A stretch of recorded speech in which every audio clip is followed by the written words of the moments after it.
بخشش بپرس برای گوجات دیگه لذت نکن فهمیدی؟ هیچ کس لذت نکن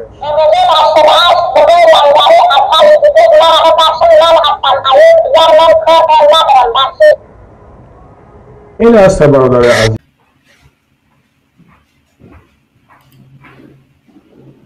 سلام علیکم خیر کاری جون بخیر ای بچه بخیر بابا جون لبا بس یه آرام گپ بزنیم بچه جون آرامم شما از دیدگاه قانون گپ بزنیم من از دیدگاه کوچگی گپ بزنم شیخ خدا ای تاجیکستان مراجعت میکنن نه ای من تاجیکستان نمیدونم برادر جون بیا همین صحبت کنیم آرام بس من خبری که مردم داخل گرفتم بابا جون یا چیزا برادر بابا جون uçot yam kiram kitobi kira dar efir mekni akira kolyara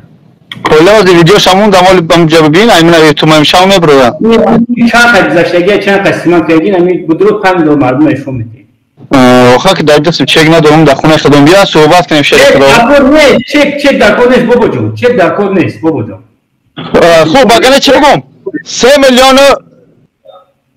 توی شما که دو کی ما گام نمیزنم چک شما تی با چک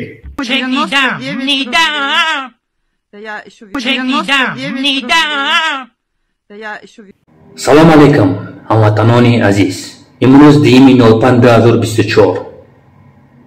ایجا چیز بوری میشوه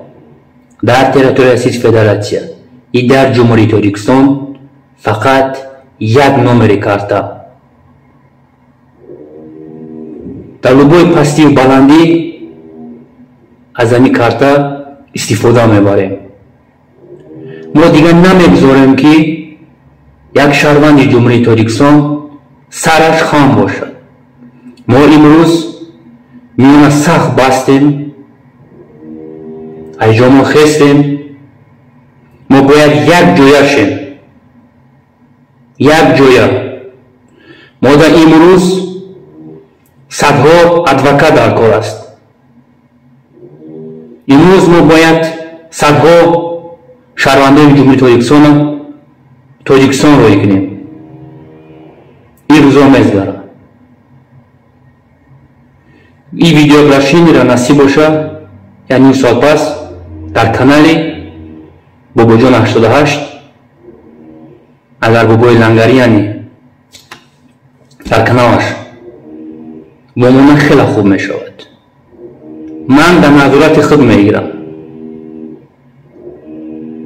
آخری ما پیچاد میکنیم میبرویم مردم با فقط دلیل شو میتیم چانس جمع شد